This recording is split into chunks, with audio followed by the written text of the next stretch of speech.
Ça dure 3-4 heures. Oh, oui, 3-4 heures. Hein.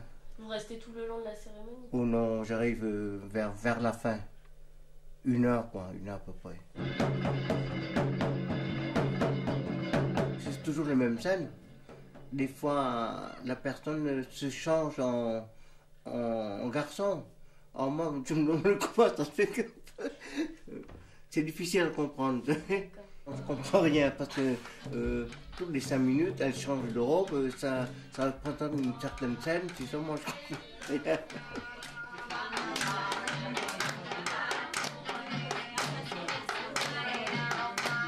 Moi je l'ai pratiqué au Vietnam. C'était des garçons, des hommes qui nous habillaient, qui étaient là. Hein, et ils participent, enfin, ils ont les mêmes façons de faire, la même façon de pratiquer que nous les femmes. Et encore, il y a des fois, parfois, mieux.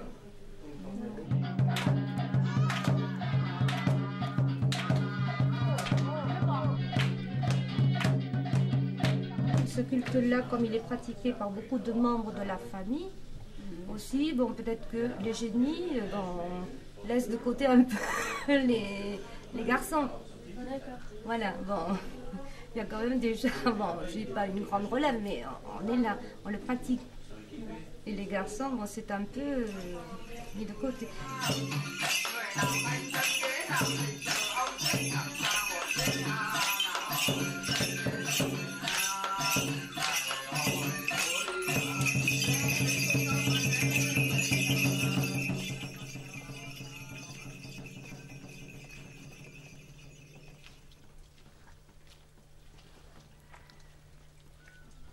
Moi, je suis athée, moi, dans l'absolu.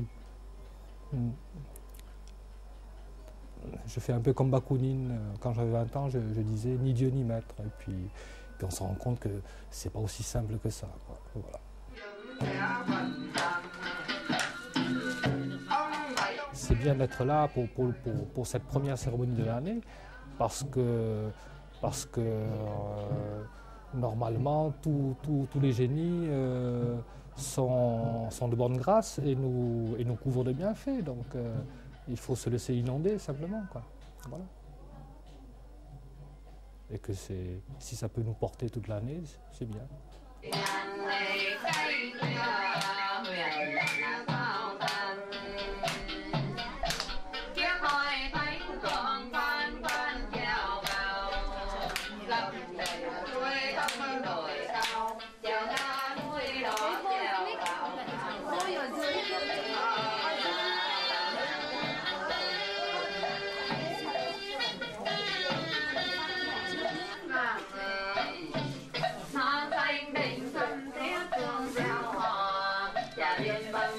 Ça représente déjà un retour sur l'enfance, parce que nous, quand on était enfants, on a baigné dans ces cérémonies, dans cette ambiance et tout.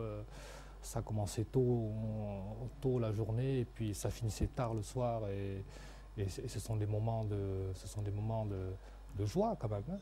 Hein. Déjà pour se replonger dedans, je crois que tous les êtres humains aiment à se replonger dans ce qui les a rendus heureux quand ils étaient enfants.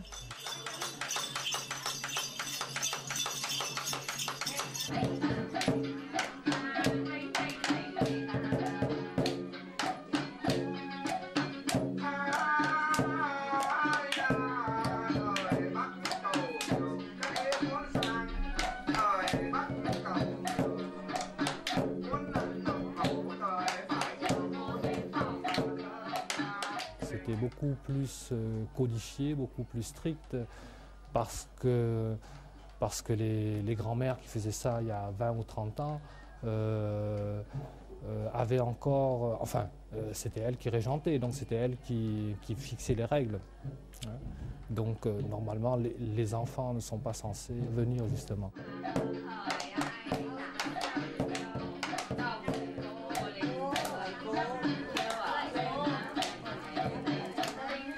On peut le voir sous le simple angle de... Ça pourrait être un jeu, mais c'est pas un jeu innocent où on joue pour jouer. Ça permet, comme je vous l'ai dit, aux choses de se faire, à certaines paroles de pouvoir se dire, alors que le reste de l'année ou le reste du temps, chacun est pris un peu dans son travail, dans sa vie de famille, et ce sont des choses qui ne peuvent pas forcément se dire à ce moment-là.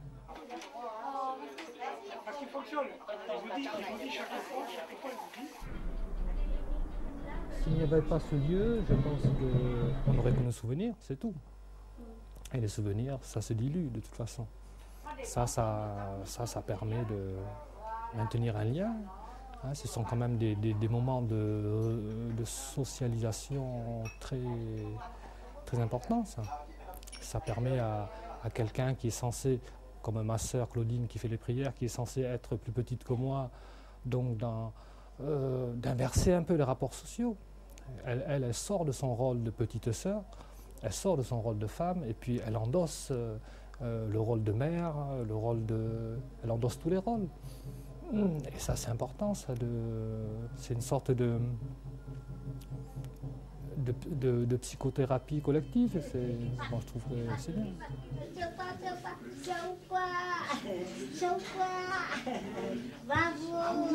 Je crois que ça ne s'explique pas. C'est quelque chose qui est au fond de soi-même, c'est une énergie, c'est une foi qui est là, et c'est vrai que c'est quelque chose qui nous aide aussi. Hein. Heureusement, parce que il y aurait de quoi se révolter quand on voit la situation du camp. Hein. Et heureusement qu'on a eu tout ce côté-là de notre culture, de notre vie, qui fait que, je ne dis pas qu'on les oublie, mais on passe par-dessus.